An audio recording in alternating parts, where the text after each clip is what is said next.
But this is an amazing bit. I mean, this is a sort of, for me, I mean, it's like a kind of axis on which the lives of so many people I know have changed.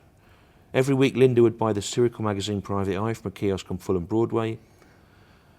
One day in April '79, she showed me a tiny advert almost lost amidst the junk in the back pages.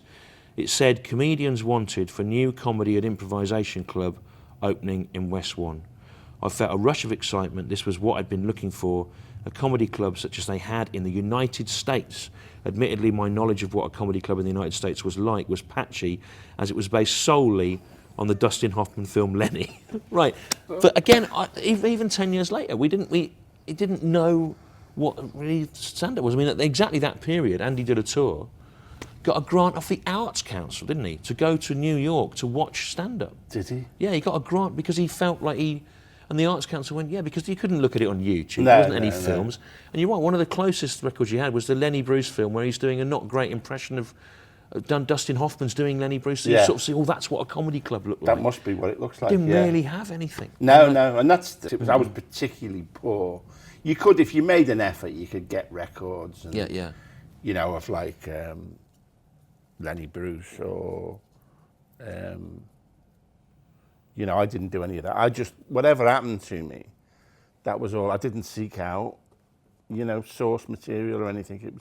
I just saw that Lenny Bruce film and I thought that was enough for me. That advert, as they did, I mean, it's really the equivalent of Don Ward and Peter Rosengard just throwing a bottle in the sea, isn't it? With a note. They were, I mean, again, that's where you start thinking about magical realism, because they were, until I turned up, they were in terrible, terrible trouble. You know, there was nobody, I mean, what the first night would have been like without me, I can't imagine. I mean, this place, Dom and his house in the south of France wouldn't have existed without. You know, again, I say something else would have happened. You know, I'm not arrogant. What you're saying, something else would have happened because there was a pressure valve waiting to blow. Well, speaking as a Marxist, you know, I mean, it's you know, the social conditions existed for a new kind of comedy. You know, and you see that. You know, it's happened certainly in the English-speaking world, in Australia and in Canada or whatever, without my intervention. But it's not.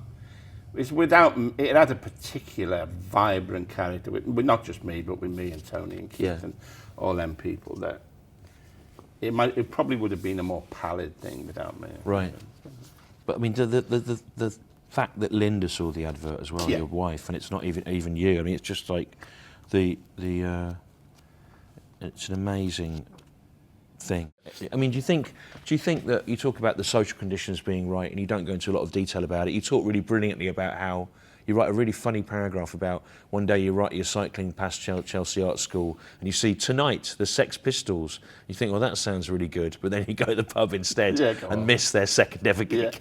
And I like the way you've written yourself out of history. That's like being on the side of the stage, you know. Well, that's what it was. Yeah. But was it? I mean, I know I've got some singles of Keith Allen in quite decent bands of that period. But was it a punk thing? It was a punk. It took the attitude. The crucial difference, I think, between being a comic, we took a lot of influence from punk, the audience and the attacking the audience and all that stuff. But the one thing, you can't be a comic and be fucked up. You can't do it. No. Be drunk or on drugs, by and large. Yeah.